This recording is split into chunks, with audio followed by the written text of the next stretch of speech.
and which has been very, very exciting. And so I've had the experience to see that these principles do work when applied to people's medical conditions. And of course, a high success rate with obesity and food addiction, which permeates, it's ubiquitous within our society that everybody is overweight and a food addict. Okay, so within this context, I'm seeing people make recommendations that are not quite the same as mine, but there are other, good recommendations, but not quite similar to what I say. But, there are some people who condemn carbs and say, don't eat carbohydrates and just eat fat and protein, like the keto advocates or the carnivore advocates. And there's some indication for those diets, like maybe, for example, with a person with a seizure disorder that's non-responsive to medication, and maybe perhaps a keto diet might help them, but within the context that that diet's not going to be great for the long-term survival or health, but it might be needed for this emergency situation. But people who look at studies to condemn carbs, they're pulling studies that look at unhealthy carbs, like the book, for example, the Wheat Belly book. I think that's the name of that book. And I looked at the book and see what kind of references does he have to show that gluten was so dangerous or wheat was so dangerous. And almost every reference he used to support the claims in the book were based on studies on white flour. And you can't use studies on white flour to claim, gluten and wheat is dangerous, because we all know white flour is dangerous. White flour is not a food, it's a drug. It's pure sugar. And it strips the body of nutrients. It's destructive to immune function. It's both, it increases all causes of death. So processed carbohydrates don't condemn unprocessed carbohydrates. So you can't, say that. So in other words, we know all the blue zones and all studies on centenarians and people who live a long life. They most always eat beans and legumes and vegetables, and that beans, legumes, and vegetables and nuts and seeds are associated with longer lifespan.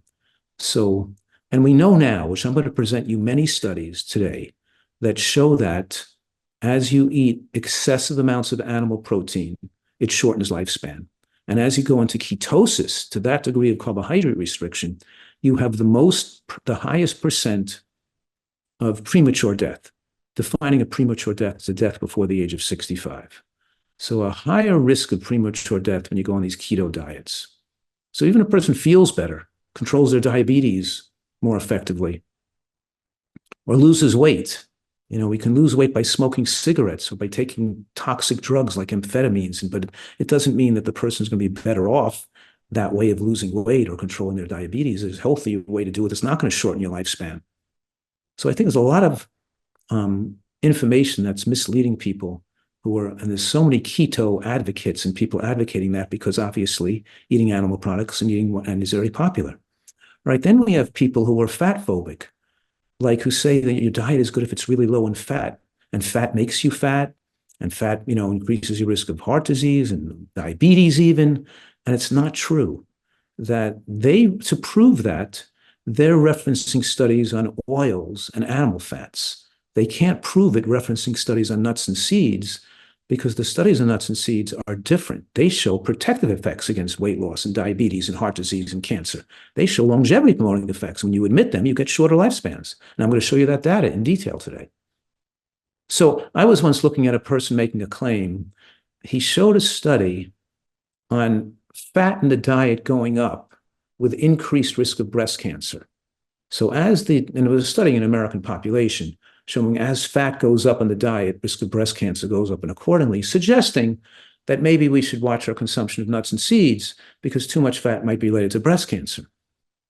And I said, when I explained it to him, I said that, that's like saying sugar causes cancer, which it does, because high glycemic diets are linked to increased risk of breast and prostate cancer. That means we shouldn't eat a piece of fruit. No, because sugar causes cancer doesn't mean we can't eat a piece of fruit. It's when you take the sugar out of the fruit that it becomes dangerous. In the fruit, it's going to be absorbed slowly in the context of phytochemicals, flavonoids, bioflavonoids. In other words, it's a different animal when you eat the whole fruit compared to the sugar extracted from the fruit. Or it's the same thing with nuts and seeds. It's a different animal when you consume oil compared to nuts and seeds. So it's true that the American studies, Americans get their fat from animal fats and oils.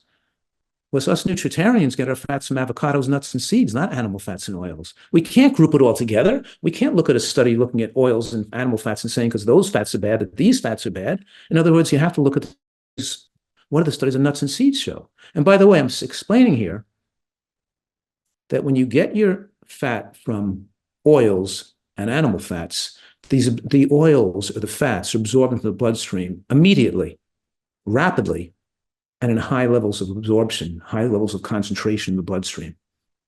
I call that term the caloric rush. How many calories come into the bloodstream all at once?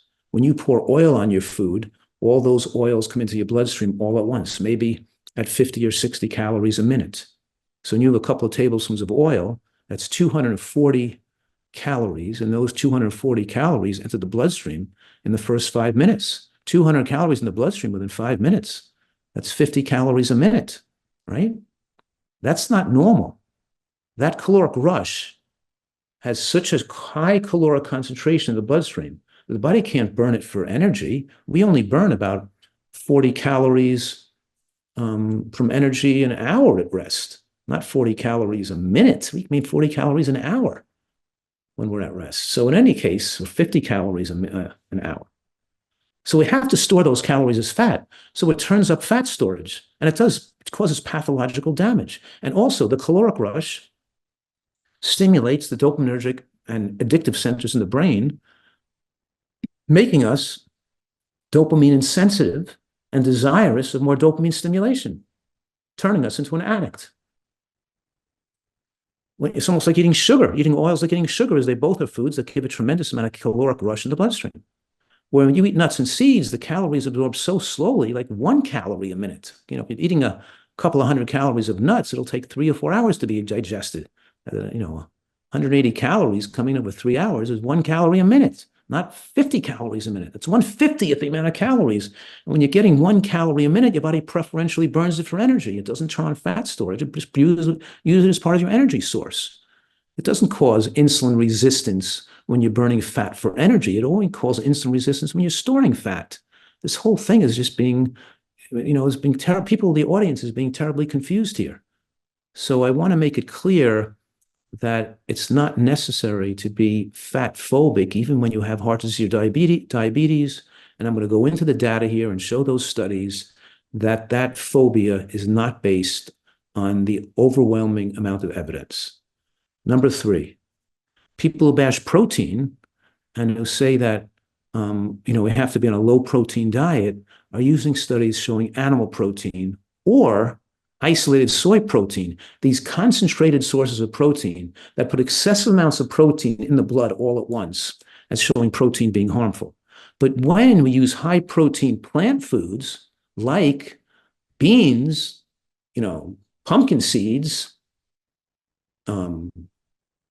artichoke hearts are high in protein, broccoli is super high in protein, right? When we look at foods that are high in protein, that are natural plant foods, those proteins come into the bloodstream and are formed into complete protein for utilization by the body, but it does so much more slowly. It's not causing a spike of protein in the bloodstream that's going to drive up unfavorable and growth-promoting hormones like IGF-1.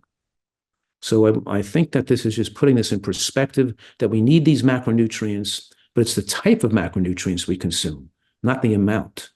And now we'll go into some of the data on why I'm somewhat critical of vegan diets that are too low in fat. Number 1, as we age, we do need more protein to maintain muscle mass and bone mass with aging.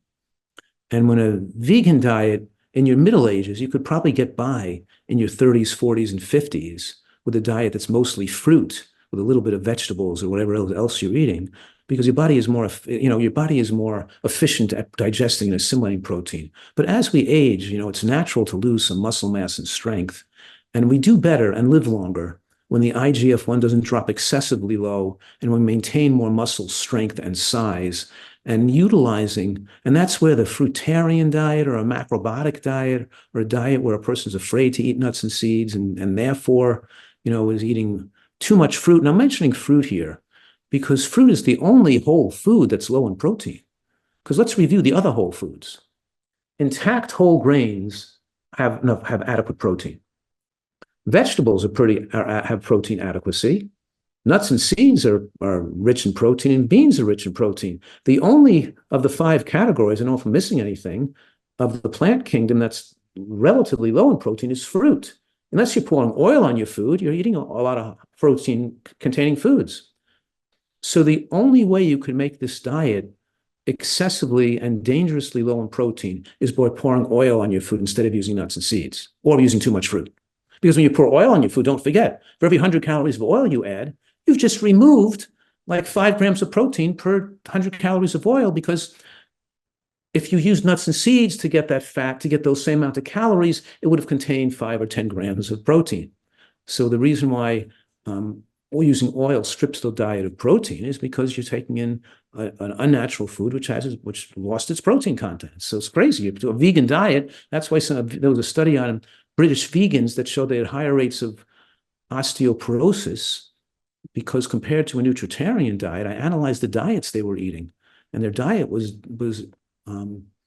too low in calcium and too low in protein because they were using so much processed foods, oils, and sweeteners, which diluted the protein content of their diet. So here we have a diet which is, if your diet is like mostly raw, then people are not eating cooked beans and not eating as much cooked green vegetables, and their diet could be low in protein as they age, leaving them more open for lower rates of immune function, increasing risk of infection, including fungal infections and pneumonia in later life.